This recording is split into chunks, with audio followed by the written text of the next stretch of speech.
The first thing Victoria Hayes noticed that morning wasn't the cold cutting through her BMW's heated interior, or the way pre-dawn Chicago looked like a photograph waiting to happen, all glass and steel catching the first weak light. What she noticed was the silence between gear shifts, that half-second of perfection, where everything in her carefully constructed world existed exactly where it needed to be. 28 minutes to Harborline Motors headquarters. 17 miles of clear highway, a presentation deck that had cost her 3 months of 18-hour days loaded and perfect on the passenger seat beside a turkey sandwich she'd made at 5:30 because sleeping past dawn felt like admitting defeat. The coffee in her cup holder was still hot. Her father's voice echoed from somewhere in the past. Preparation is the only luck that matters, and Tori had prepared for everything. The engine coughed, not a mechanical sound. Something organic went wrong in a way that sent ice through her veins before her conscious mind caught up. Her hands tightened on the wheel.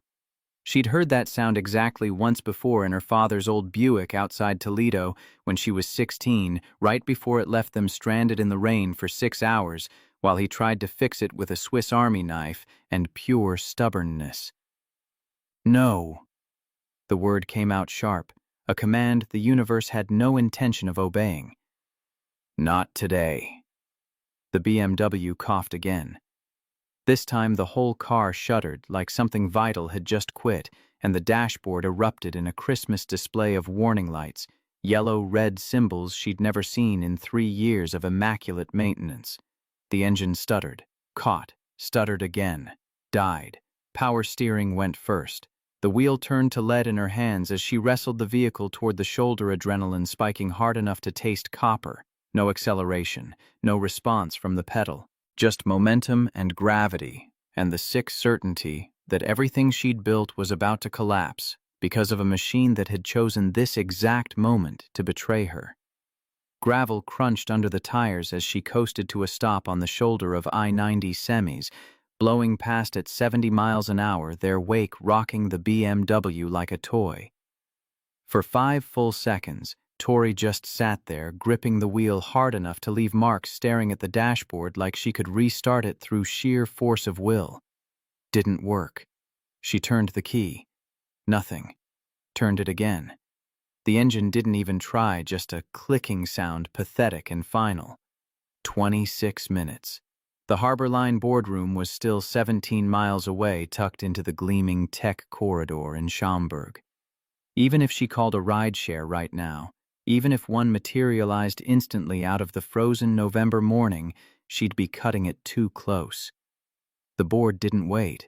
They especially didn't wait for junior executives who'd been given exactly 1 shot to prove they belonged at the table. Tori pressed her forehead against the steering wheel and allowed herself exactly 10 seconds of pure, undiluted panic. Her heart hammered against her ribs. Her throat tightened with the kind of fear that came from knowing you'd done everything right and it still wasn't going to be enough. Then the 10 seconds were up. She lifted her head. She was Victoria Hayes. She'd clawed her way from a state school scholarship to a corner office at 29. She didn't fall apart when things went wrong. She found solutions. Phone out, roadside assistance app, estimated wait time 45 to 60 minutes. Useless. She tried her assistant straight to voicemail. Natalie didn't start until 8:30. Scrolled through her contacts looking for anyone close enough to help anyone who owed her a favor big enough to drop everything and drive to the middle of nowhere. Nothing. Everyone she knew was either already at work, too far away, or not the kind of person you called in an emergency. That was the price of climbing fast. You didn't build a safety net. You built a ladder. The blue pickup truck appeared in her rearview mirror like an answer to a prayer she didn't know how to say. Old truck. 15 years maybe older, with faded paint and a dent in the driver's side door that looked like it had a story. It slowed as it approached, then pulled onto the shoulder about 20 feet behind her, gravel crunching under worn tires. Tori's first instinct was caution.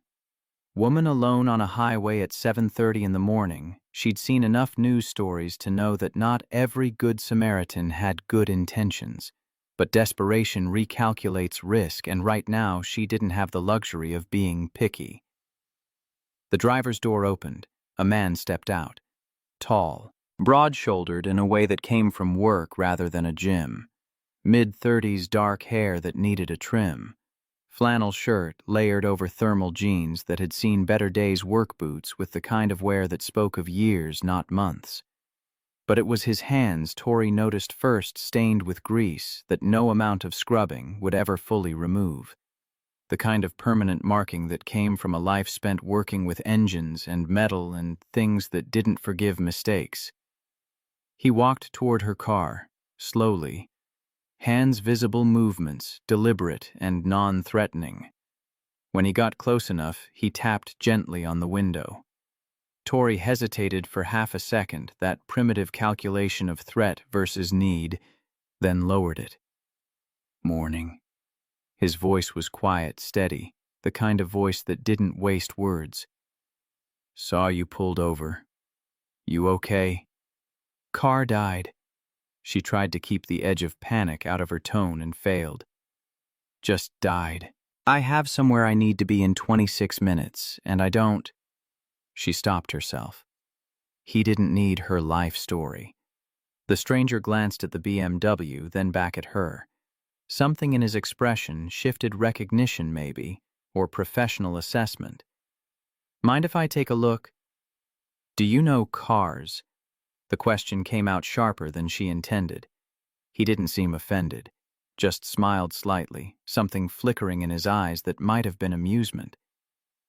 Yeah, I know cars. 24 minutes. No other options presenting themselves out of thin air. Tori pulled the release lever and the hood gave a soft click. He lifted it with the ease of someone who'd done this 1,000 times, propping it open with the support rod. Then he leaned in, one hand braced on the frame, and just looked. Not poking randomly, not making a show of expertise, just methodical examination with focused intelligence. Tori watched through the windshield, fingers drumming anxiously on the wheel. He wasn't rushing, wasn't performing. Just reading the engine bay like a musician reading sheet music.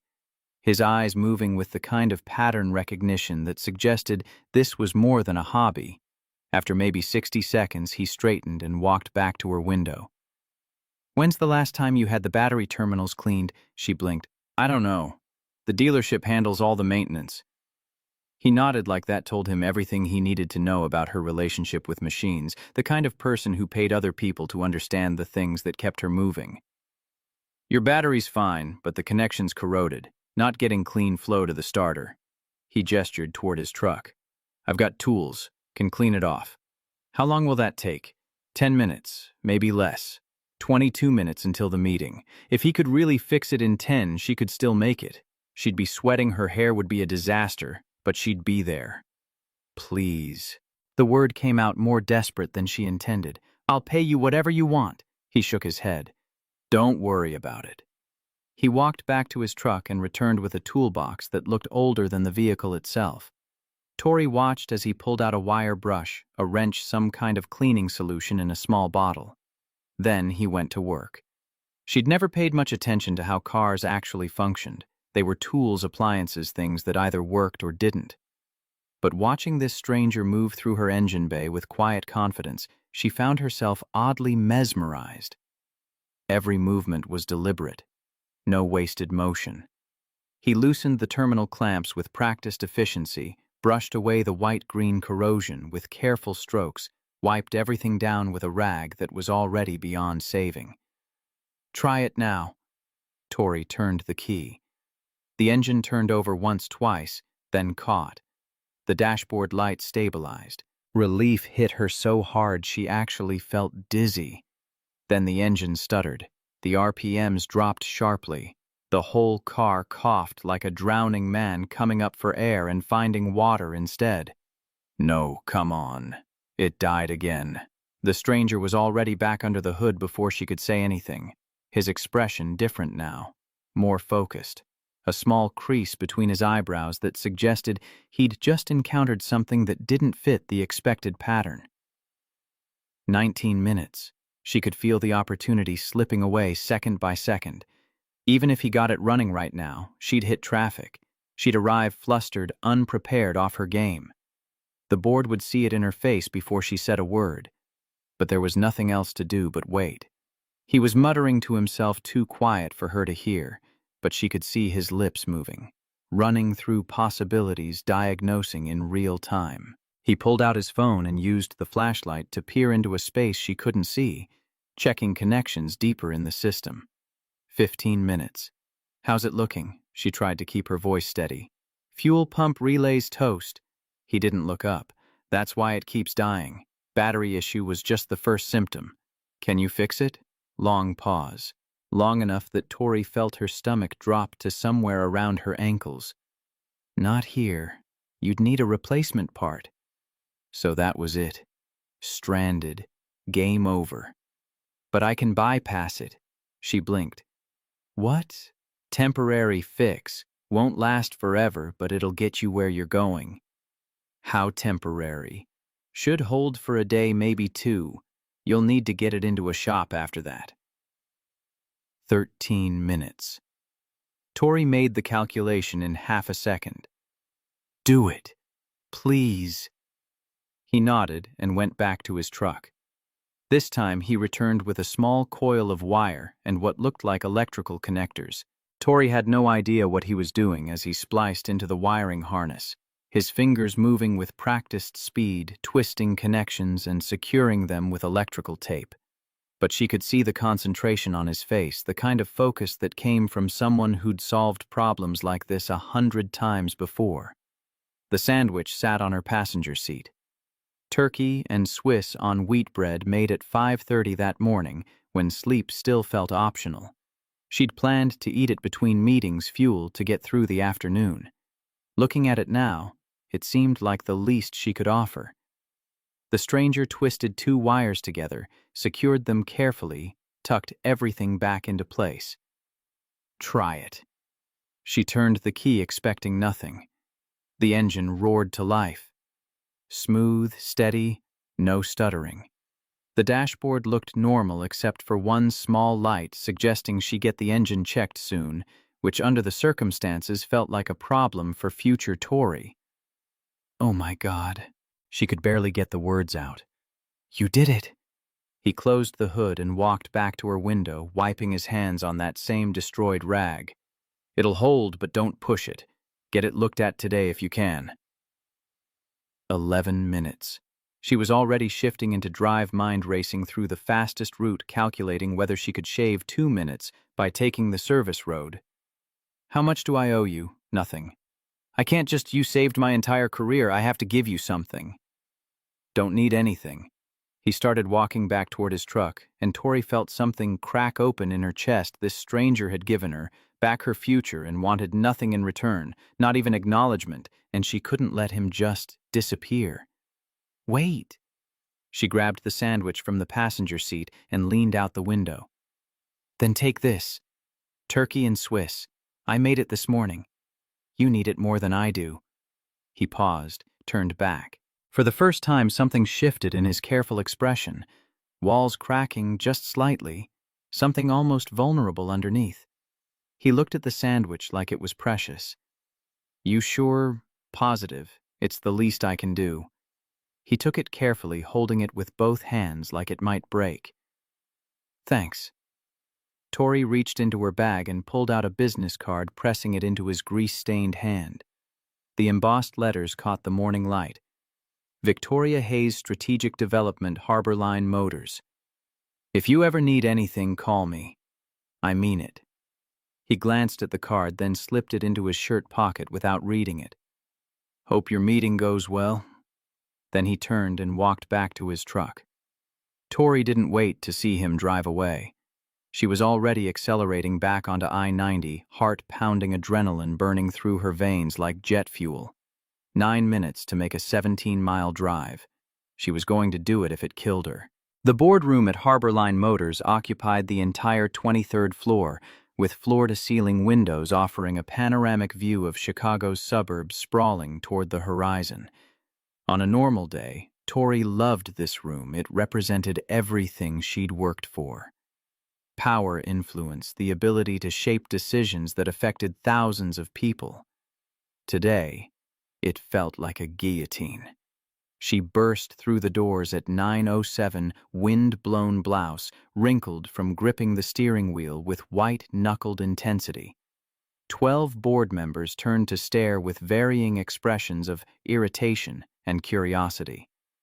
Richard Sullivan sat at the head of the table, silver-haired, sharp-eyed, the kind of CEO who'd built Harborline from a regional player into a national contender through sheer force of strategic vision.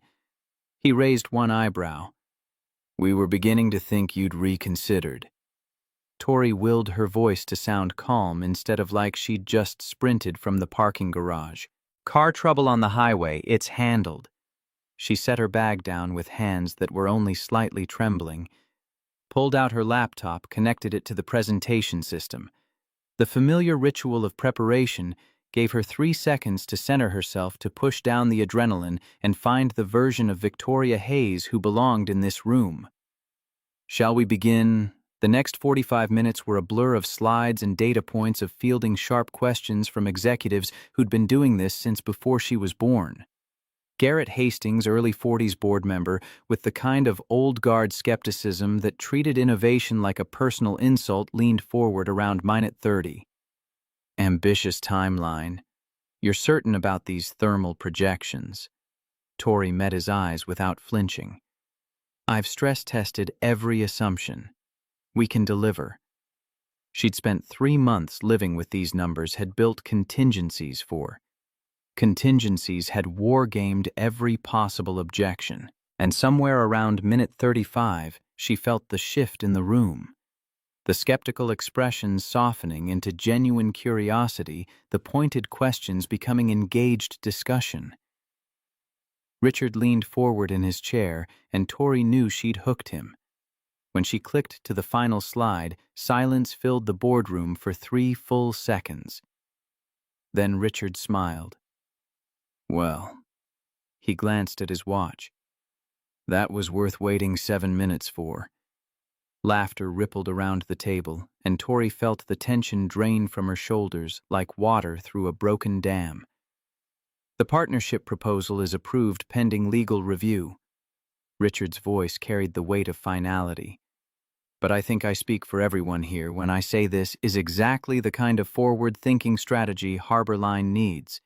"Well done, Tori," the other board members murmured agreement. As the meeting broke up and executives filed out discussing next steps and implementation timelines, Richard pulled her aside. "Impressive work." His voice dropped to something private. "But next time leave 30 minutes earlier." Despite everything, Tori laughed. "Noted." "I'm serious. You've got the talent. Don't let logistics be what holds you back." She gathered her things and headed down to the parking garage where her BMW sat looking innocent, like it hadn't nearly destroyed her entire morning. The engine started smoothly when she turned the key, that temporary fix holding, just like the stranger had promised.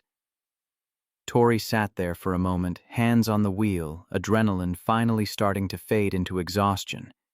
She'd been so focused on the meeting, on saving her presentation, that she hadn't had time to fully process what had happened on that highway. A complete stranger had stopped to help her, had spent over 30 minutes diagnosing and fixing a problem that wasn't his responsibility, had refused payment, refused anything except a sandwich she'd made at 5:30 in the morning. Who did that anymore? She pulled out her phone, typed a reminder to take the car to the dealership, then paused, stared at the screen. She didn't even know his name. The BMW dealership service manager examined her engine bay with the expression of someone encountering a puzzle that didn't quite fit the manual. He whistled low through his teeth. "Somebody did a bypass on your fuel pump relay." He straightened, wiping his hands on a shop rag. "Clean work, too. This wasn't a dealership repair." "How long would it have taken you to fix?" He checked his computer, scrolling through parts availability. "We'd have had to order the relay. 2 days minimum before we could even start." "Who did this for you?" "Just someone who stopped to help." The service manager looked at her like she'd described encountering a unicorn on the interstate. "Well, whoever they were, they knew what they were doing. This isn't amateur work." He gestured at the bypass. "I'd hire them." Tori drove home that evening with a properly installed relay and a bill that made her wince. The car ran perfectly. The crisis had been averted. The meeting had been a success.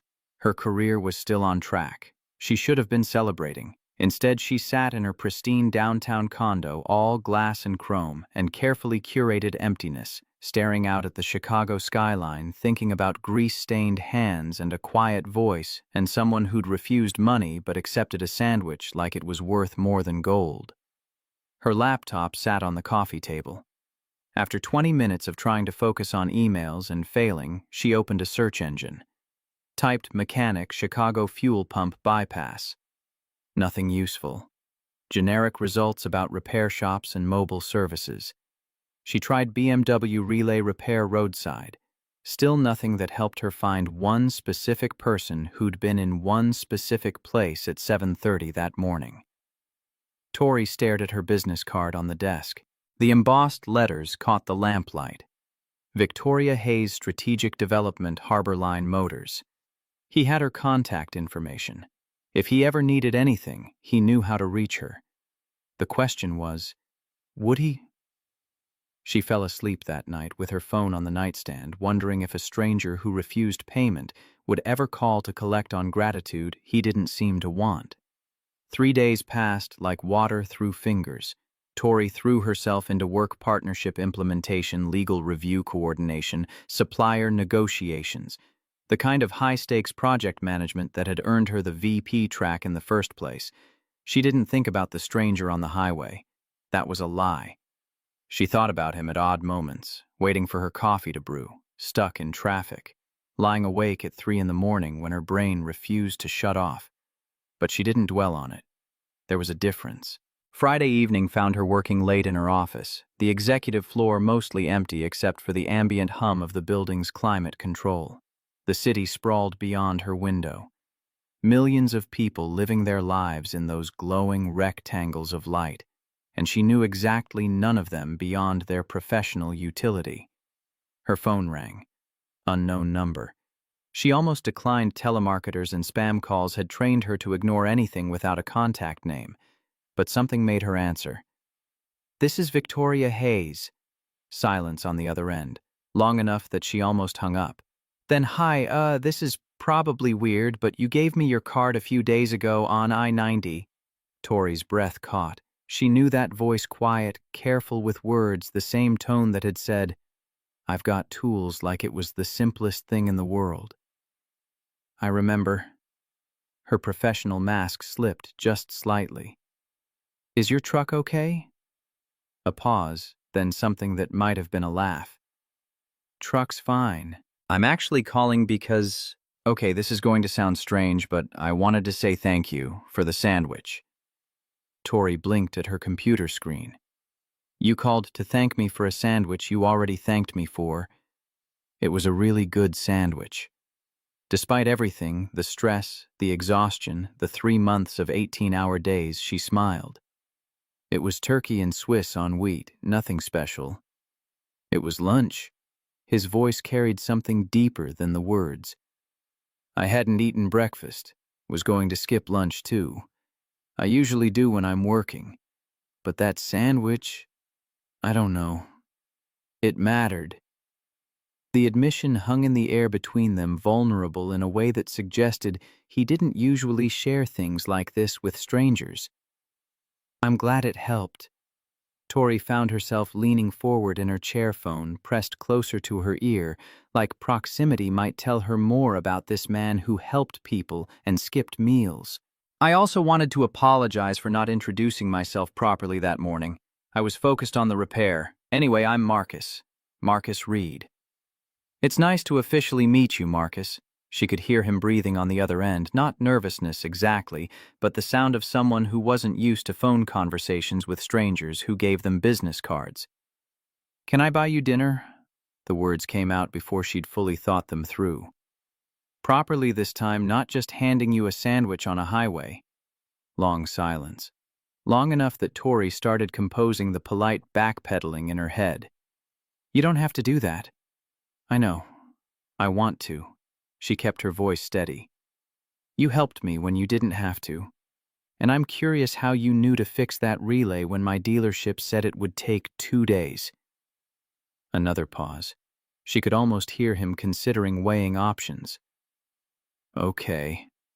He said it quietly, like he was surprising himself. Yeah, dinner would be nice. They made plans for Sunday evening. A small place Marcus knew in Elk Grove Village. Nothing fancy, he said, but the food was good and honest. Tori agreed and hung up, staring at her phone for a full minute afterward. She had no idea why she'd invited him to dinner.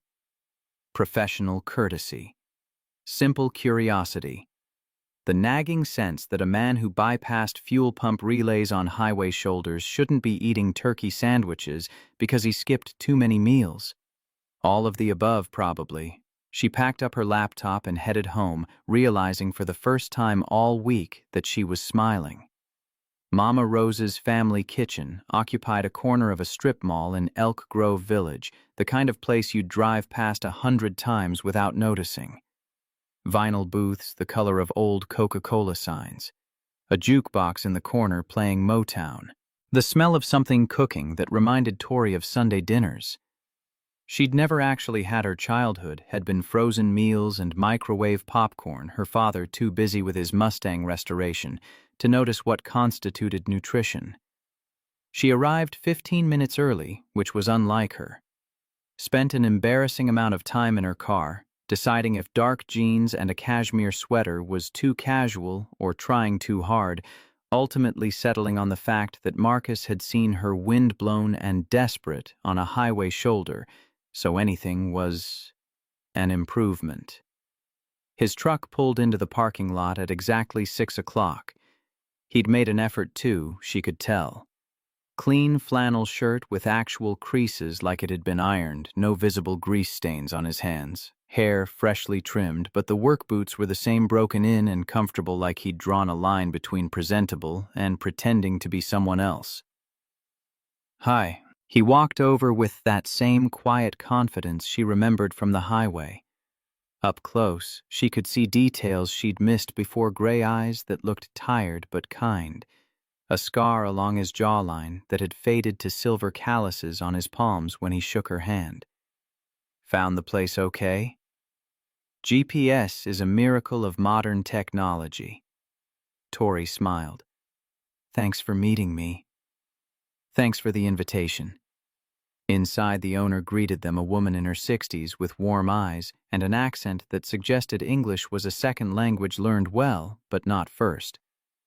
Marcus. She lit up like he'd made her entire evening just by walking through the door. Finally, you brought someone special. She grabbed 2 menus and led them to a corner booth, talking the entire way about how Marcus hadn't visited in months. And she'd started to worry, was he eating properly? Did he need her to send food home with him because she knew he didn't cook? Marcus looked slightly embarrassed but didn't correct her, just traded gentle jokes in return. Yes. Rose, he was eating. Knows, he hadn't forgotten about her. Life had just been busy. When they were finally seated and alone, Tori leaned forward.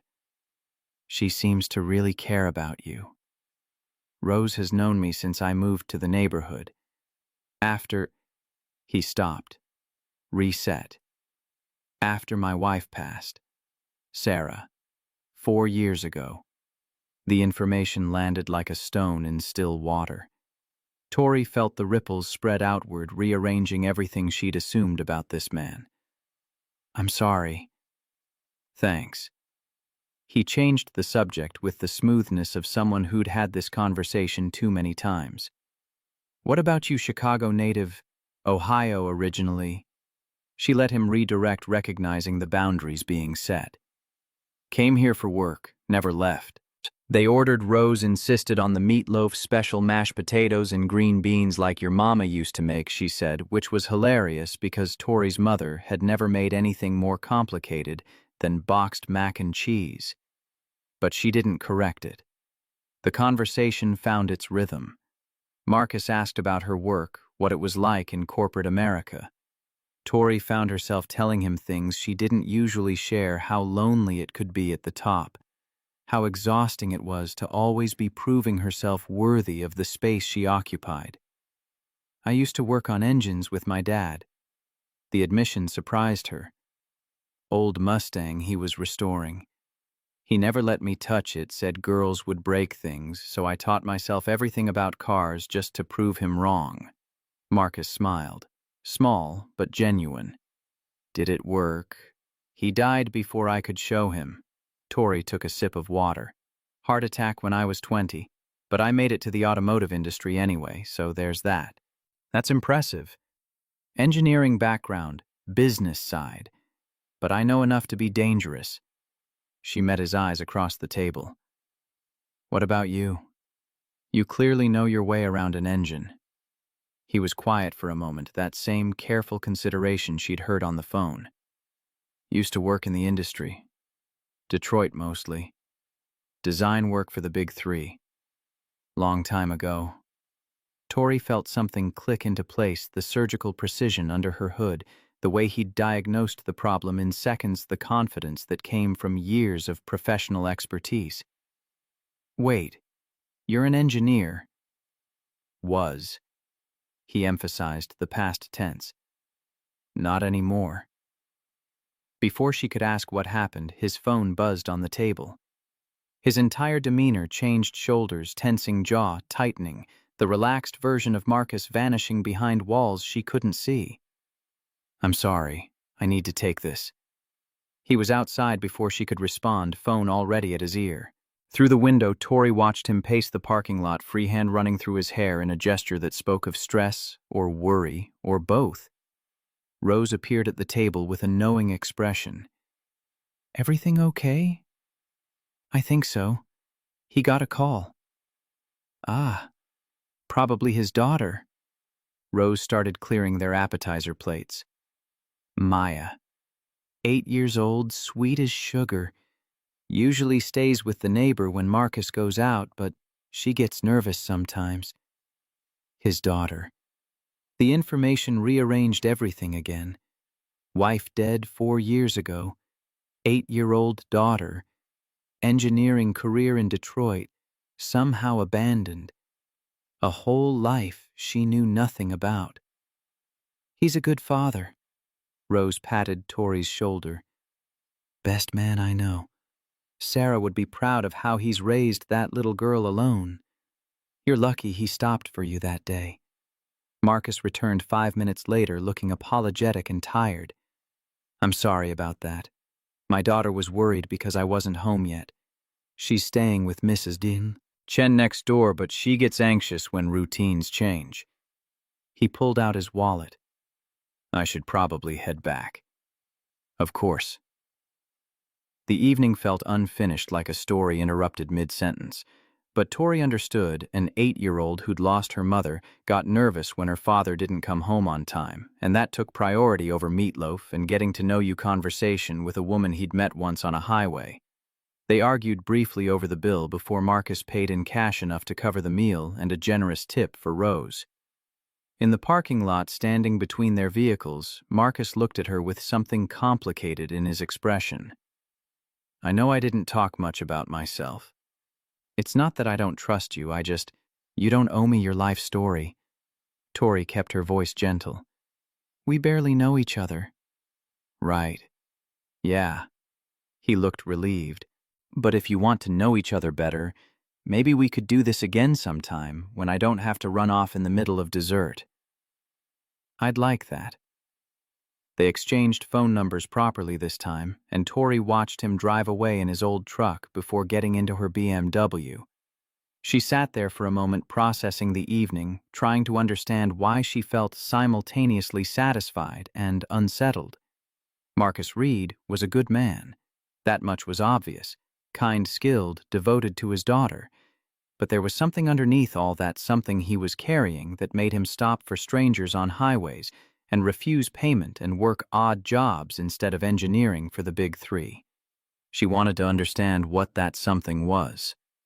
Tori started her car and headed home through Chicago's Friday night traffic, already planning when she could reasonably text him again without seeming too eager. Her condo felt emptier than usual that night. All chrome and glass and expensive emptiness purchased with bonuses and overtime and relationships. Sacrificed on the altar of career advancement. Tori changed into pajamas, made tea she wouldn't drink, settled onto her couch with her laptop. The search bar taunted her. She typed Marcus Reed automotive engineering patents. The results loaded, and Tori felt her breath catch. MIT graduate. Mechanical engineering. 12 patents on battery thermal management systems for electric vehicles. Technical papers published in SAE international journals. Awards and accolades. A photo from 6 years ago. Marcus at the Detroit Auto Show Engineering Conference, speaking to a packed room looking confident and engaged, and nothing like the careful man who'd bypassed her fuel pump relay. Listed as Senior Design Engineer at Ford Advanced Engineering from 2016 to 2020. He hadn't just been an engineer. He'd been one of the best. She clicked through article after article, building a picture of who Marcus had been before someone at the cutting edge of EV technology, someone whose innovations were now industry standard, someone who'd apparently walked away from all of it 4 years ago. The timeline matched. Sarah's death, his disappearance from the industry, 4 years of silence. Tori stared at the laptop screen until the words blurred. A man like that doesn't just disappear unless something broke him. She closed the browser, opened a different window, pulled up Harborline's internal project files, the EV integration project, 18 months in development, thermal management problems that had stumped 6 engineers for 3 months. No solution in sight. An idea formed dangerous, possibly brilliant, definitely crossing a line between professional opportunity and personal manipulation. She could bring Marcus to Harborline, show him the problem, see if that same surgical precision that had diagnosed her BMW in 60 seconds could do what 6 MIT graduates couldn't. It would mean ambushing him, using their friendship, if that's what this was, to pull him back into a world he'd deliberately left. It would mean risking the fragile connection they'd started building over meatloaf and unfinished conversations. But it would also mean giving him a chance to use gifts that were too valuable to waste on odd jobs and highway rescues. It would mean proving to him that his skills still mattered, that walking away from Ford didn't have to mean walking away from who he was meant to be. Tori pulled out her phone, typed a message, deleted it, typed again. Can you meet me tomorrow morning? Something important to discuss. Trust me. Her finger hovered over send for a full 30 seconds. Then she pressed it. The response came 10 minutes later when she'd almost convinced herself to unsend it. Is this about work? Tori stared at the question. Technically, yes. Functionally, it was about so much more than work, about second chances and wasted potential, and the conviction that some people deserved to be pulled back from the edges they'd retreated to. She typed, "Just trust me." Long pause, long enough that she started composing the apology in her head. Then, okay. Where and when? Tori sent him the address for Harborline Motors, suggested 9 in the morning, told him to text when he arrived. Then she sat on her couch in her empty condo, staring at the city lights and wondering if she was about to help Marcus Reed or destroy the careful equilibrium he'd built in the wreckage of his life. Some debts couldn't be paid with money, but maybe they could be paid with opportunity, with the chance to be whole again. She'd find out tomorrow. Marcus arrived at Harborline Motors headquarters with the wary expression of a man walking into a trap he couldn't quite identify. Tori met him in the lobby, all glass and steel, and corporate ambition made architectural, and watched his eyes track across the soaring atrium, the modern art installations, the implicit message that this building cost more than most people would earn in a lifetime. Thank you for trusting me. He studied her face like he was reading a schematic. Should I be nervous? Probably. She led him to the elevator keycard required for the restricted floors. Marcus followed without speaking, that same quiet patience she'd seen on the highway. But she could feel the tension radiating off him, the way his shoulders had gone tight, his hands sliding into his pockets like he was stopping himself from reaching for something. The elevator opened on the R&D lab, and Marcus stopped breathing. Massive space. Workbenches and diagnostic equipment and prototype EV chassis in various states of assembly. Engineers moving between stations, their conversations a mix of technical jargon and creative problem-solving. This was his world, the one he'd walked away from. Tori watched him freeze in the doorway, watched something complicated move across his face. Recognition and longing and fear all tangled together. We're 18 months into a project that's supposed to revolutionize Harbor Line's EV position. She kept her voice neutral, professional. But we're stuck. A woman looked up from a diagnostic monitor, early 30s, Korean-American, sharp eyes that missed nothing. Diane Park, senior engineer and the closest thing this project had to a savior, which meant she'd been failing spectacularly for 3 months and knew it. "Who's this? Diane Park, meet Marcus Reed." Diane's eyes went wide. Actually wide, like Tori had just introduced her to a celebrity she'd assumed was dead. Wait, the Marcus Reed. She set down her tablet and walked over that academic excitement of someone encountering a legend. The Detroit Engineering Journal paper on battery thermal dynamics. Marcus looked uncomfortable. "You read that? Read it." "I cited it in my thesis at University of Michigan." Diane was practically vibrating now. "That paper changed how I think about heat dissipation in EV systems." "What are you doing here?" Marcus glanced at Tori. The look said, "You ambushed me, and I should have seen this coming, and what the hell am I doing here all at once?" "I invited him to consult." Tori kept her tone light. "Fresh eyes on the integration problem." Diane didn't wait for permission. Just pulled up schematics on the nearest monitor, talking fast about battery pack thermal spikes during rapid discharge, every cooling solution, adding weight, or creating failure points. 6 engineers and 3 months of work, producing nothing useful. Marcus stood silent, studying the schematic with that same focused attention he'd given her BMW's engine bay. 60 seconds of complete concentration, while engineers started gathering, curious about the stranger in street clothes standing where only lab coats usually tread. Then he pointed to a section of the design. "You're routing coolant wrong." His voice was quiet but certain. "See here, you're fighting natural heat distribution instead of working with it. Reverse this flow path, add a secondary buffer here." He traced the correction with his finger. 15% temperature reduction. No weight added. Diane stared at the screen, then at Marcus, then back at the screen. "That's..."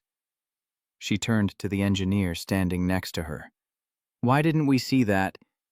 Marcus shrugged that same self-deprecating gesture from the highway.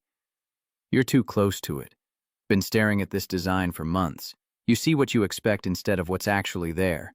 Any competent engineer would spot it eventually," another engineer offered. Diane cut him off. "We've had 6 competent engineers looking at this for 3 months. He saw it in 60 seconds. The room went quiet, that particular silence that comes when everyone realizes they've been made to look foolish by someone who wasn't even trying.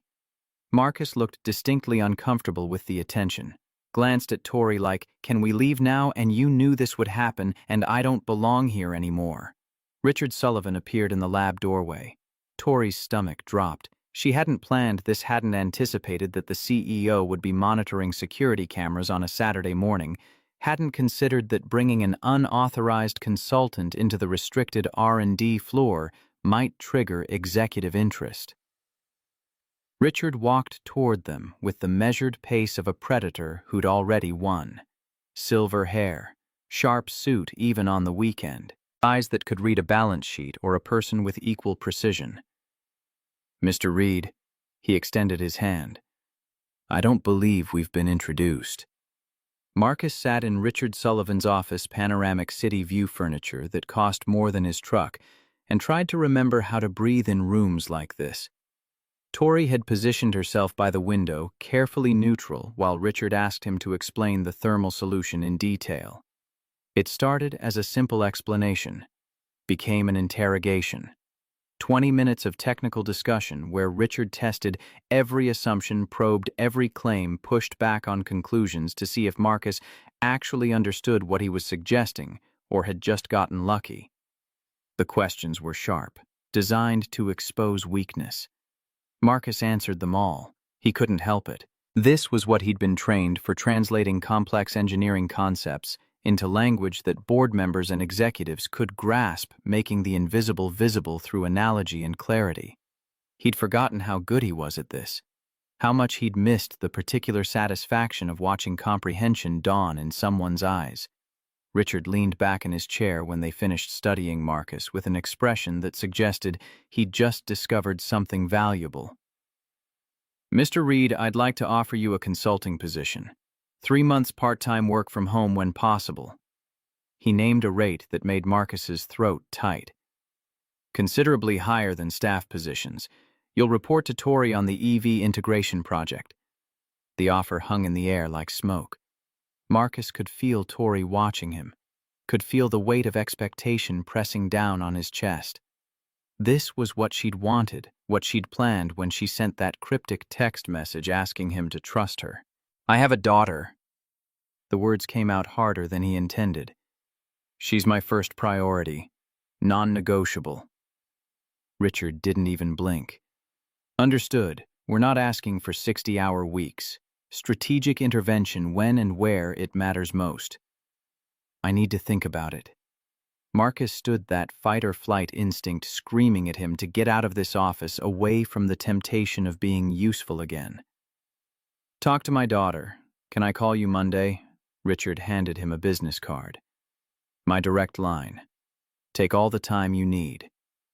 The parking garage felt like a confessional. Concrete pillars and echoes, and the two of them alone in the fluorescent silence. Marcus turned to face Tori and let the carefully maintained neutrality crack. "You ambushed me." She didn't deny it, didn't apologize, just stood there in her perfect cashmere sweater and her perfect leather bag and said, "I did. I'm not sorry." "You don't know if I'm ready for this."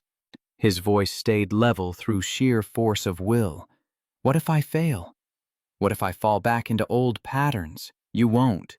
You can't know that." Tori stepped closer, close enough that he could see the determination in her eyes, the absolute conviction that she knew what was best for him better than he knew himself. "You're right. I can't. But I know what I saw on that highway. Someone who couldn't walk past a problem without fixing it. Someone with skills that were too good to waste on parking garages and odd jobs.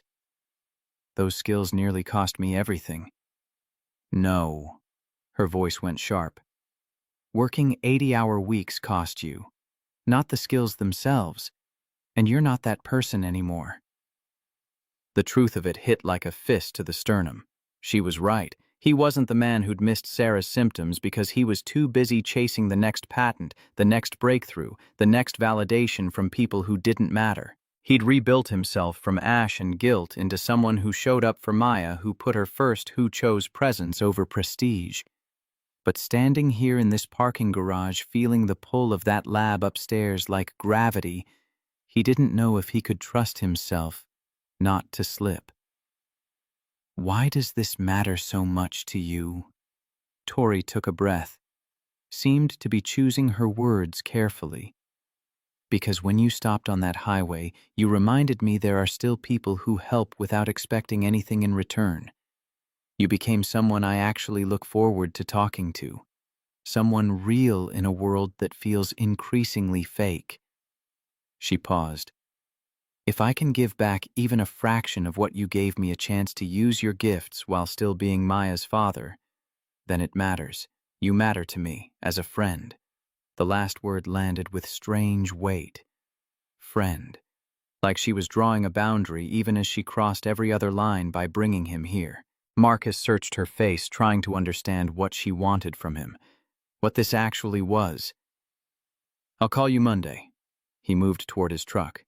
"Either way, He could feel her watching as he drove away, could feel the invisible threads she'd tied around his ribs pulling him back toward a life he'd deliberately burned to the ground. Maya was building a volcano at the kitchen table when Marcus got home baking soda and vinegar construction paper, painted to look like lava poster board with facts about plate tectonics written in her careful 8-year-old handwriting. Mrs. Chen had already left the neighbor's patient presence, replaced by the comfortable chaos of an afternoon project. "How was your morning?" Maya didn't look up from cutting out a palm tree. "Interesting." Marcus pulled out a chair, watching his daughter work with the same focused intensity she brought to everything. Sarah's concentration, his hands. "I saw something today I haven't seen in a long time. A place where I used to belong." Maya set down her scissors, studied him with eyes that saw too much. "Like the lab where you worked at Ford." "Yeah, sweetheart, like that." She went quiet. That particular silence that meant she was thinking hard about something important. "Do you want to go back?" The question shouldn't have surprised him. Maya asked the hard things had learned early, that life didn't wait for you to be ready before it demanded answers. "I don't know." Marcus picked up the glue stick, helped her attach the palm tree to the volcano's base. "I'm scared I'll mess up again. Miss the important things." Maya looked at him with Sarah's eyes and said the simplest, most devastating truth. "You don't miss me now." Marcus pulled her into a hug, this impossibly wise child who shouldn't have to worry about whether her father was happy, who'd already lost too much, and somehow still had the courage to tell him it was okay to try. "No, baby. I don't miss you. Ever." "Then you won't miss me if you go back." She pulled away, went back to her volcano, like she'd just solved a complex equation. "You're different now." Sunday evening, Marcus called Tori earlier than he'd promised. Couldn't stand another day of Maya watching him be scared. "I know I said Monday, but you were probably going crazy waiting." He paced his small living room phone pressed to his ear. "We're in." "When do I start?" He could hear the smile in Tori's voice. Relief and triumph mixed together. "Wednesday. I'll email you the details." After they hung up, Marcus stood at his window watching Chicago's Sunday traffic and wondered what the hell he'd just agreed to. Whether Tori Hayes had saved him or just given him enough rope to hang himself with. Either way, there was no going back now. Wednesday morning, Marcus showed up at Harborline wearing new clothes that still had creases from the package. Dark jeans, button-down shirt, work boots because he drew the line at pretending to be someone who wore dress shoes. His hair was freshly cut. His hands were clean, really clean, not just surface clean like he'd scrubbed away 4 years of odd jobs and highway repairs to reveal the engineer underneath. Tori introduced him to the team. Diane welcomed him with academic enthusiasm. Others looked curious or skeptical, or both. Marcus settled at the workstation they'd assigned him and pulled up the project files. 4 hours disappeared like water through his fingers. He hadn't realized how much he'd missed this, the particular satisfaction of solving problems that mattered, of seeing patterns emerge from chaos, of translating theoretical understanding into practical application. The team gathered around his whiteboard as he sketched thermal flow diagrams, explaining patiently when someone didn't follow, building on their questions to refine the solution. It felt like coming home after a long exile, like remembering a language he'd thought he'd forgotten. Diane knocked on Tori's office door around 1 o'clock with an expression somewhere between awe and disbelief. "He completely redesigned the battery thermal system." She set her tablet on the desk, pulled up Marcus's schematics. "Not tweaked. Fundamentally reconceived the entire approach. If it works the way he's describing, we just leapfrogged every competitor in efficiency and safety." Tori walked to the lab, stood in the doorway watching Marcus surrounded by engineers, all of them talking over each other with the excited energy that came from breakthrough moments. He was explaining something with his hands, drawing invisible diagrams in the air, completely absorbed. He caught her eye across the room and smiled. The moment stretched longer than it should have. Something passed between them that felt different than friendship, more complicated than professional respect. Tori's heart jumped in her chest and she didn't understand why. She turned away before anyone could notice. December arrived with early darkness and holiday parties neither of them particularly wanted to attend. Marcus maintained his boundaries like they were carved in stone, left at 3:30 every day to pick up Maya from school, turned down evening strategy dinners, made it clear that his daughter's schedule took priority over everything else. Richard seemed surprised the first time Marcus refused an after-hours meeting. "I have dinner with my daughter at 6. Non-negotiable." Richard studied him for a long moment, then nodded. "Fair enough. We'll schedule around you." Tori watched the exchange from across the conference room and felt something shift in her chest. Pride, maybe, or the recognition that Marcus was proving it was possible you could be brilliant at your work and still put family first. You didn't have to sacrifice everything to be valuable. They fell into routines without planning it. Morning coffee runs where they'd talk about everything and nothing, walks during lunch breaks when the weather wasn't actively trying to kill them. Marcus told her about Maya's latest obsession with veterinary medicine, about terrible pancakes on Sunday mornings, about the small joys of a life built deliberately small. Tori told him about the loneliness of corner offices, about broken engagement to someone who'd demanded she choose between him and her career, about waking up at 29 and realizing she had everything she'd worked for and no one to share it with. The company holiday party happened in mid-December. Mandatory attendance for executives, which meant Tori spent 2 hours making conversation with board members and pretending she enjoyed small talk. She found herself watching Marcus across the room, laughing with Diane, showing a junior engineer something on his tablet, checking his phone when Maya texted. The realization hit her like a physical blow. I'm in love with him. Not infatuation, not gratitude for helping her on the highway, not professional admiration for his brilliance. The real thing, the kind that changed your entire understanding of what you wanted from life. Tori left the party early, sat in her car in the parking garage, processing the admission, trying to understand when friendship had become something else entirely. Marcus was still putting pieces back together, still figuring out how to be both father and professional.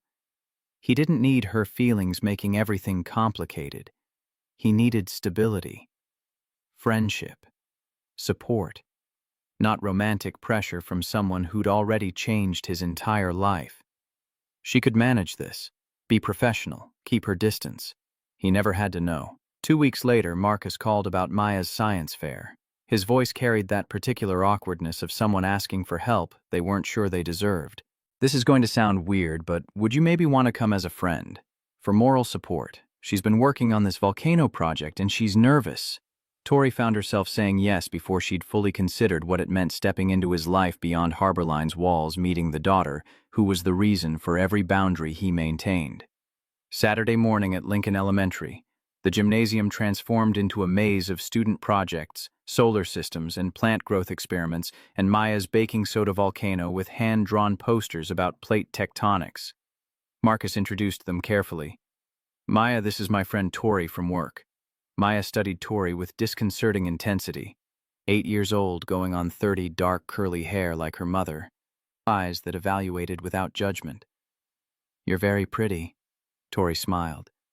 "Thank you.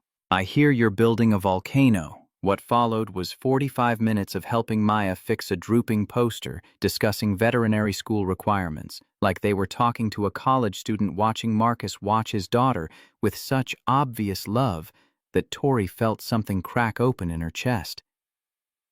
This was when it fully hit her.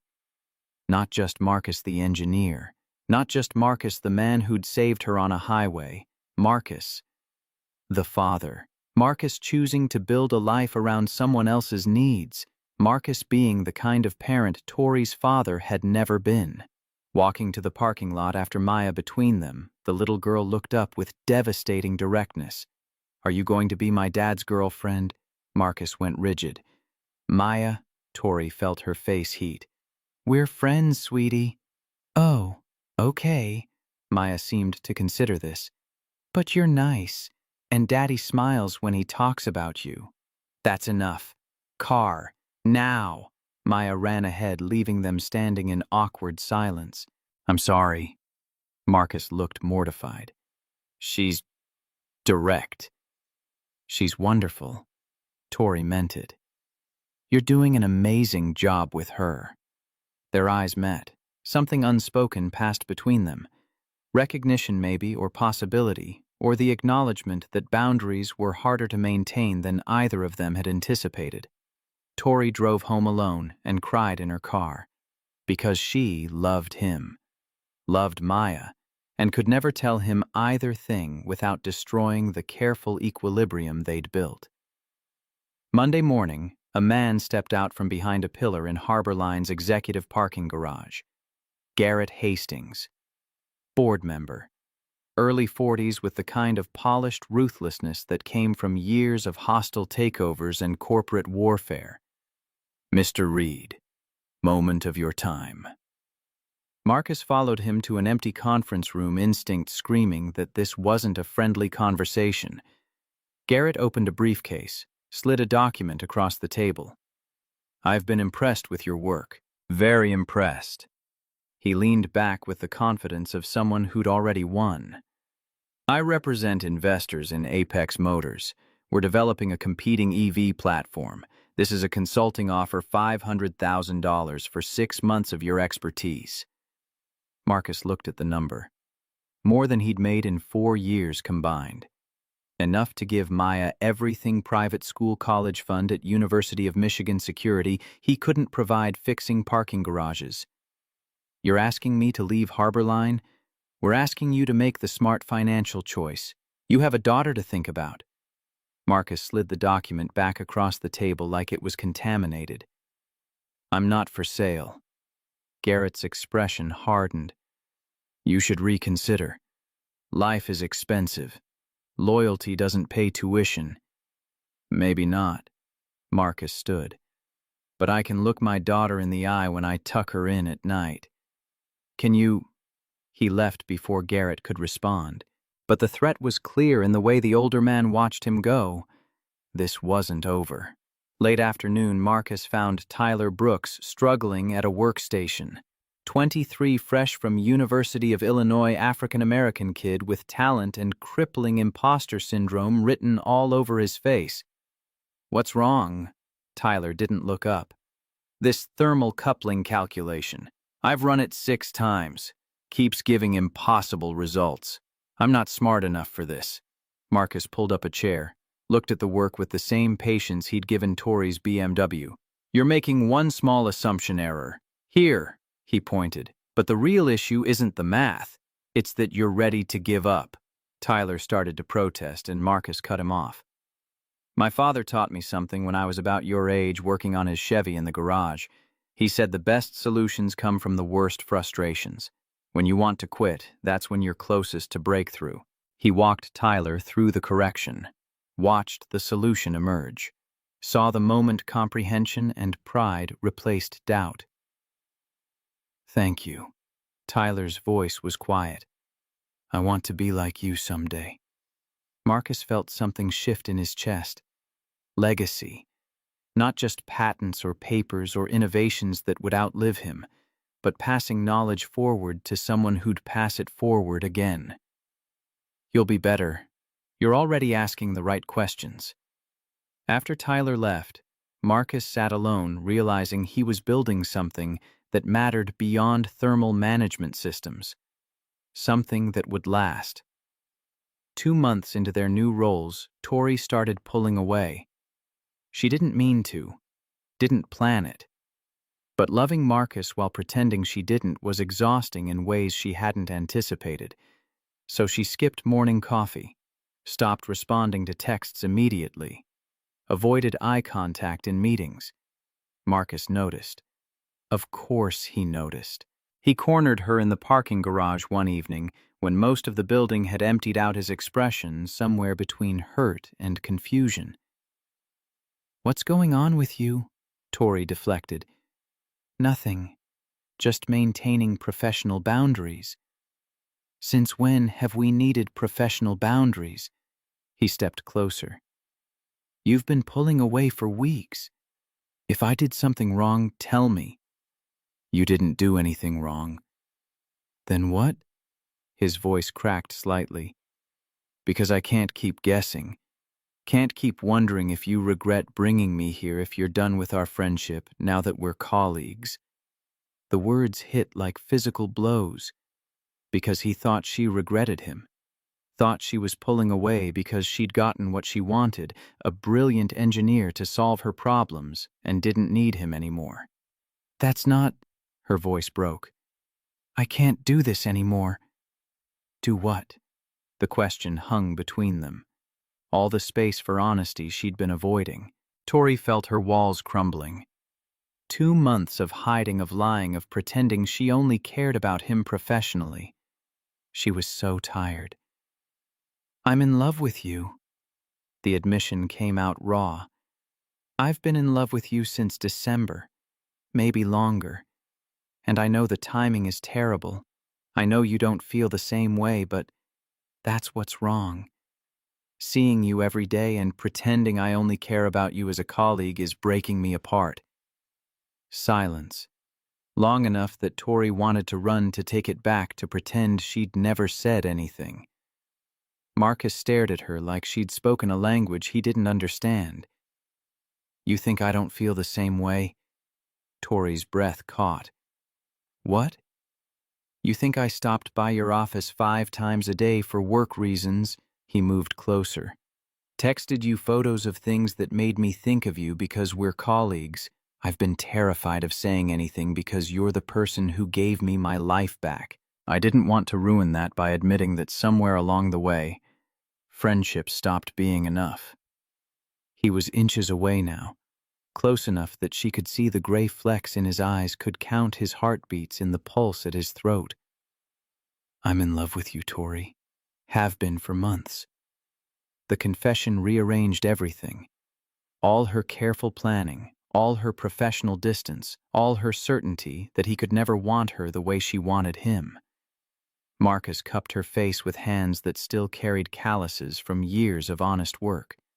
Leaned in slowly enough that she could have stopped him. She didn't. The kiss started tentative, questioning, then deeper as weeks of suppressed feeling poured into it. His hands in her hair, her fingers gripping his shirt. Everything they'd been holding back finally given permission to exist. Then Marcus pulled away. Something shifted in his expression. Fear replacing joy. Walls slamming back into place. Wait. He stepped back. What's wrong? This is too much. Panic edged into his voice. I can't, Maya. What if this doesn't work? What if I mess this up too? You won't. You don't know that. He was backing toward his truck now. I couldn't save Sarah. I missed every sign because I was too focused on work. What if I'm so focused on you that I miss something with Maya? What if she gets attached to you and then loses someone else? Marcus, that's not going to happen. I can't risk it. His voice broke. I can't risk her getting hurt again. She's just starting to be okay. This was a mistake. He fumbled for his truck keys. I need to focus on being her father. That's all I can handle right now. Don't do this.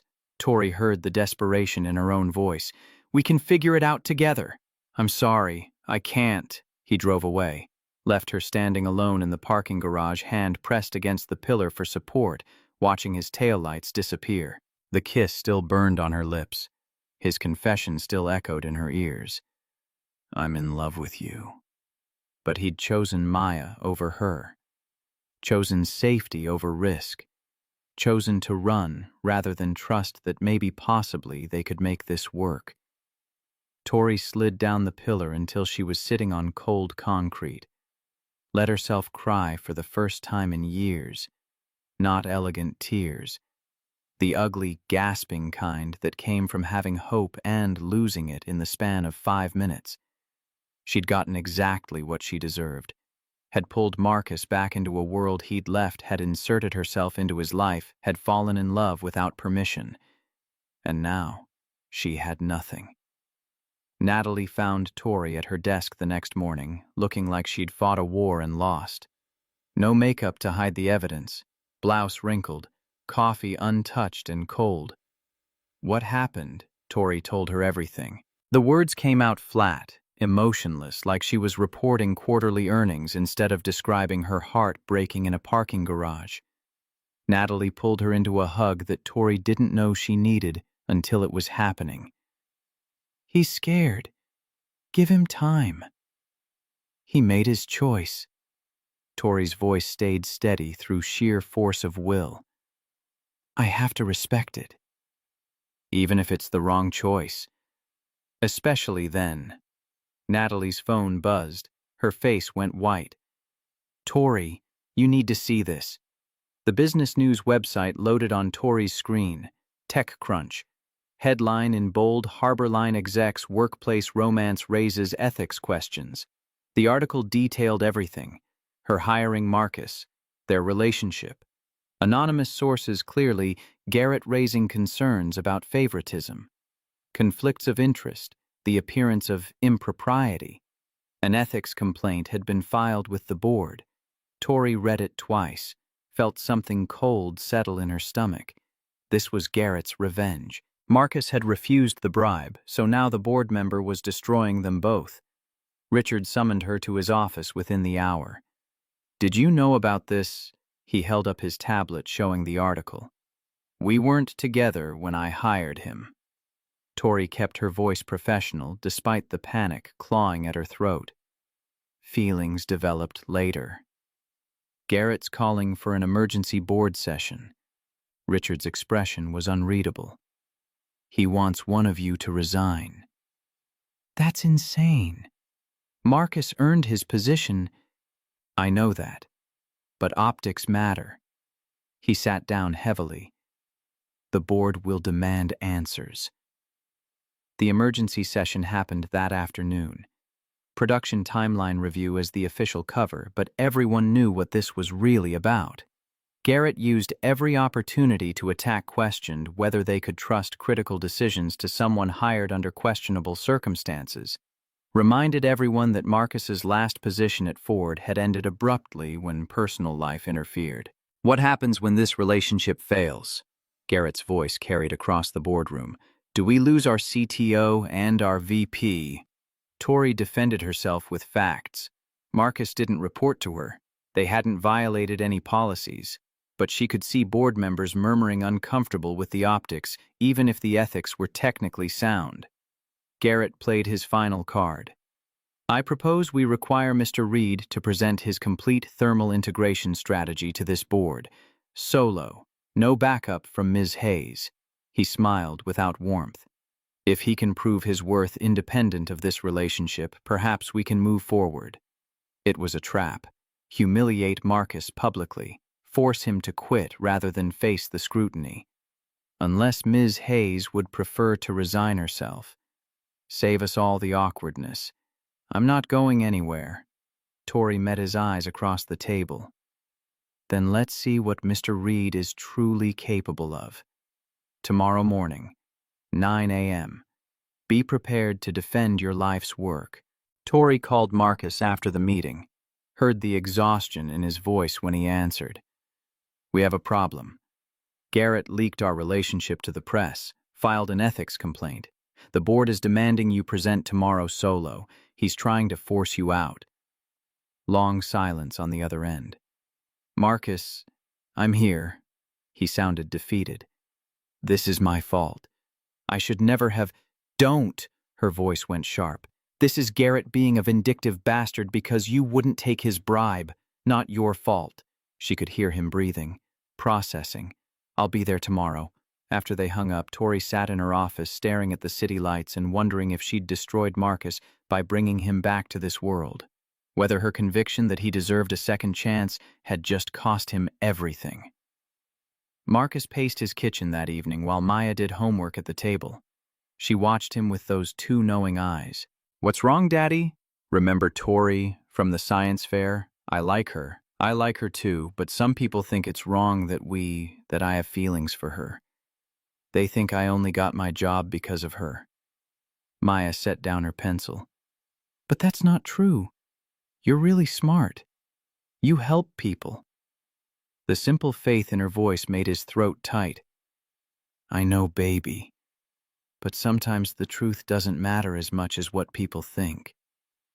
He could walk away, protect Maya from the complications, go back to fixing parking garages and skipping meals and staying safe. Or he could fight. Evening found him driving to Oak Hill Cemetery for the first time in months, stood at Sarah's grave with the cold November wind cutting through his jacket. I don't know what to do. His breath made clouds in the air. I walked away from Tori because I was scared. Scared of messing up again. Scared Maya would get hurt. Wind through bare trees. Silence that felt like listening. But walking away, that's messing up too, isn't it? Teaching her to run when things get hard. He touched the headstone. Simple granite with her name and dates that didn't capture anything about who she'd been. You'd tell me to fight. You always did. Marcus drove to Harbor Line, found Tori still in her office past midnight staring at presentation slides she'd already memorized. She looked up when he appeared in her doorway. Surprise and hope and fear all tangled in her expression. Marcus, I'm not walking away. He stepped into her office. Not from this job. Not from you. Not from what we built. Tomorrow's going to be brutal. Garrett's going to try to destroy you. Let him try. Marcus sat on the edge of her desk. I'll present the work. Prove it stands on its own. And then I'll tell them exactly how I feel about you. Publicly. Tori's breath caught. You don't have to do that. Yes, I do. He met her eyes. Because Maya asked me tonight what I was going to do. And I realized, what kind of example am I setting if I run every time I'm scared? She stood, moved close enough that he could see the tears she was fighting. What changed your mind? My daughter. She said, you're really smart. You help people, like it was the simplest thing in the world. Marcus smiled, despite everything. And I thought she's right. I earned this. And I earned you. I'm not giving either up without a fight. But I need to ask you something first. His voice went quiet. Will you come with me tomorrow? Stand beside me when I face them, always. 9 a.m. the next morning, Marcus walked into Harbor Line's boardroom with Tori at his side. Statement in itself, they weren't hiding, weren't apologizing, weren't pretending this was anything other than what it was. 12 board members, Richard at the head of the table, Garrett sitting with the smug confidence of someone who'd already won. Mr. Reed, Richard's voice was carefully neutral. You're here to present your thermal integration strategy. The floor is yours. Marcus connected his laptop, pulled up the presentation he'd built last night between coffee and panic. 45 slides of technical brilliance translated into language board members could grasp. He started with the problem. 6 engineers, 3 months, no solution. Battery packs that overheated during rapid discharge, every cooling approach, adding weight or creating failure points. Then his approach. Not incremental fixes, but fundamental reconceptualization of heat distribution. Working with the physics instead of fighting them. The data spoke for itself. 15% temperature reduction. No weight penalty. Performance exceeding all projections. Patent already filed. 3 other U.S. manufacturers requesting licensing deals. Diane jumped in from the audience with test results that validated every claim. Tyler stood and testified that Marcus's mentorship had made him a better engineer in 3 months than 2 years at University of Illinois. Marcus watched the board members leaning forward, saw comprehension dawning, saw Garrett's smug expression starting to crack. Then the board member interrupted. Very impressive. But let's address the elephant in the room. Garrett's voice cut across the boardroom. Your relationship with Ms. Hayes. How do we know your judgment isn't compromised? Marcus turned to face him directly. You don't. You'll have to trust the results. That's not good enough. Then let me give you context. Marcus took a breath. Let the walls come down. My wife Sarah died 4 years ago. Cancer. I was working 80-hour weeks for Ford in Dearborn, chasing the next project, the next patent, the next validation from people who didn't matter. I missed the signs that she was sick, missed months with her because I thought my work mattered more than my family. The boardroom went completely silent. I quit engineering because I couldn't forgive myself. Spent 4 years doing odd jobs raising my daughter, convinced I didn't deserve to use my gifts. He looked at Tori. Then Ms. Hayes's car broke down on I-90. I stopped to help. She gave me a sandwich because I was too broke to buy lunch. She didn't know who I was, didn't know about my patents or my time at Ford. She just saw someone who helped her and wanted to say thank you. Back to the board. When she brought me here, it was because she recognized wasted talent. My feelings for her developed later, months later, because she's the most professionally rigorous person I know. She holds me to higher standards than anyone I've ever worked with. If anything, our relationship makes me work harder, not compromise, because I want to be worthy of what she sees in me. Garrett leaned back. This is exactly the kind of emotional justification you offered me $500,000 to leave Harborline. Marcus's voice cut through the interruption. Last month, in the parking garage, a bribe to take Harborline's innovations to your investors at Apex Motors. Garrett's face went white. He's lying. There's no proof. You had a briefcase, dark leather combination lock. The offer document had Apex Motors letterhead with their logo blue and silver geometric design. Marcus spoke with the precision that made him good at engineering. You said I should think about my daughter's future. Private school, college fund at University of Michigan. Security that loyalty doesn't provide. I told you I wasn't for sale. You said I'd regret it. Marcus looked at Richard. So he filed a false ethics complaint and leaked our relationship to automotive news. Revenge for refusing corporate espionage. Every board member turned to stare at Garrett. Richard's voice went cold. Is this true, Garrett? He's fabricating. The conversation happened on January 16th. Marcus pulled out his phone. I remember because it was the day after Maya's birthday. Security cameras in the parking garage will show us entering that conference room together. Timestamp 11:23 a.m. We were alone for 14 minutes. Diane stood from her seat in the audience. I can verify the timeline. Marcus mentioned someone approaching him that day. He seemed shaken. Another board member spoke up. I've had concerns about Garrett's outside investments for months. Never had proof. Richard looked at Marcus, then at Garrett, back to Marcus. Mr. Reed, thank you for bringing this to our attention. His voice carried the weight of executive finality. The board will conduct a full investigation into these allegations. Garrett, you're removed from this meeting pending the results. This is absurd. Security will escort you out. Richard gestured to the guards by the door. We'll be in touch. Watching Garrett leave 2 security guards flanking him, his confidence shattered his leverage. Gunn felt like watching justice served in real time. Richard turned back to Marcus. Your thermal integration strategy is approved. Production plan moves forward immediately. He glanced at the other board members. Unless anyone has objections to Mr. Reed's continued employment, silence. Several board members shook their heads. Then this meeting is adjourned. As people filed out, Richard caught Marcus and Tori before they could leave. That took courage. He looked at Marcus. Standing up here, telling the truth, exposing Garrett's corruption. It was the right thing to do. Still took courage.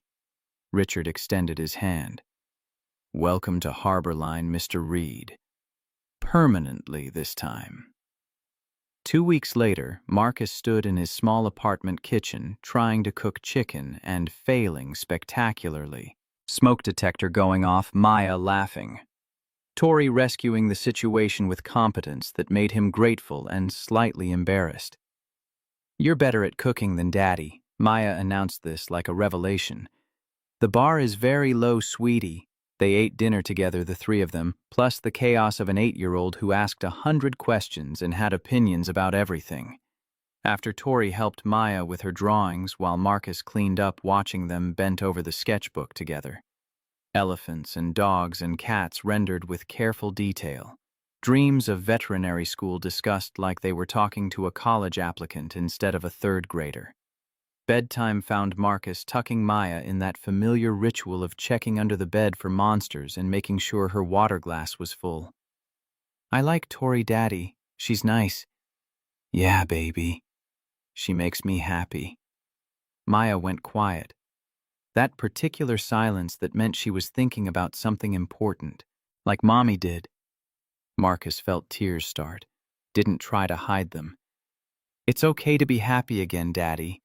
Maya's voice carried wisdom she shouldn't have at 8 years old. "Mommy would want that.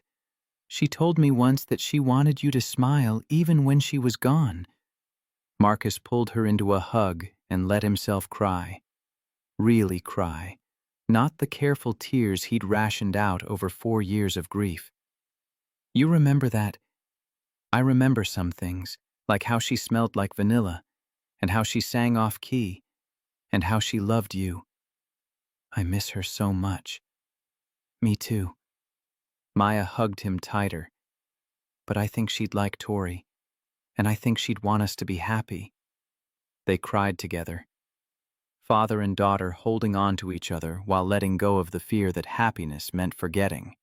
When Maya fell asleep, Marcus joined Tori in the living room. She could see he'd been crying, didn't ask, just held him while he processed the permission his daughter had given to move forward. Some debts couldn't be paid with money, only time and courage and the willingness to build something new while honoring what came before. 6 months later, the first Harbor Line EV rolled off the production line on a Thursday in August.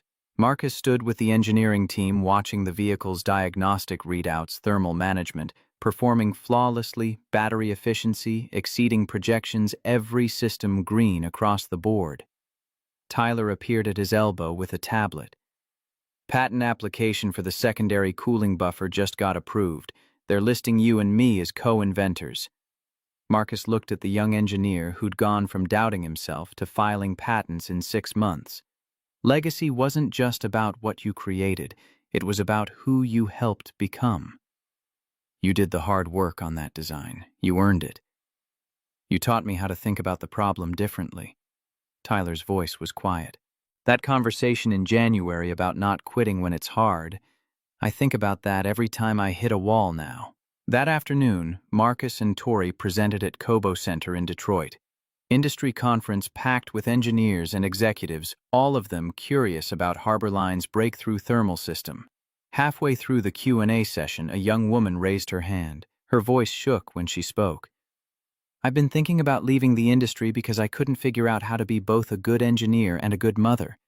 Hearing that your CTO manages both, that he leaves at 3:30 for his daughter, that you schedule around his family, it gives me hope." Marcus met Tori's eyes across the stage, saw everything they'd built reflected there, not just technical innovation, but proof that you didn't have to sacrifice everything to be valuable. "The work matters," his voice carried across the conference hall. "But the people in your life matter more. You don't have to choose between being good at your job and being present for your family. Anyone who tells you otherwise is lying." The applause lasted longer than expected. Marcus's apartment had become their apartment without any formal declaration. Tori's belongings mixed with his, her expensive coffee maker next to his ancient toaster, her work clothes hanging in a closet that used to hold only flannel and jeans. They'd started looking at houses. Something bigger with a yard for the dog Maya desperately wanted, close to good schools and Harbor Line headquarters space for all of them to grow into. But first, a different kind of house. Saturday morning found them at Chicago Animal Rescue. Maya practically vibrating with excitement as a shelter volunteer walked them through the kennels. Dogs of every size and temperament, all of them hoping for someone to choose them. Maya stopped in front of a kennel holding a golden retriever puppy. The dog looked at her with liquid brown eyes and wagged its entire body. "This one," Can we get this one? Marcus and Tori exchanged a look. The kind of silent communication that came from months of learning each other's languages. You sure? Marcus asked his daughter. This is a big responsibility. I'm sure. Maya pressed her face against the kennel. She needs us. Tori smiled. Then I guess we're getting a dog. Can we name her Butterscotch? Marcus laughed, despite himself. Why butterscotch? Because she's the color of butterscotch candies. Duh. They brought Butterscotch home that afternoon, spent the evening setting up a dog bed and food bowls and trying to explain to a puppy that shoes were not toys. Maya was in heaven. The puppy was chaos incarnate. Tori documented everything with her phone while Marcus attempted damage control. It was perfect. Sunday evening, Marcus drove to Oak Hill Cemetery with Maya. Their monthly ritual of visiting Sarah's grave, bringing flowers, telling her about their lives. Tori waited in the truck, giving them space.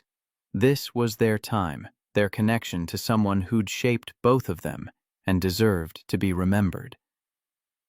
Marcus stood at the headstone holding Maya's hand while his daughter talked about school and butterscotch, and how Tori had taught her to make pancakes that didn't burn. I told Mommy about Tori, Maya's voice was matter-of-fact, and about butterscotch. I think she's happy for us. Marcus looked down at his impossibly wise 8-year-old. I think so too. Do you still miss her? Every day. He pulled Maya close. But I'm learning that missing someone and being happy can exist at the same time. They're not opposites. Maya considered this. Like how I can love Mommy and love Tori. They're different, but both real, exactly like that.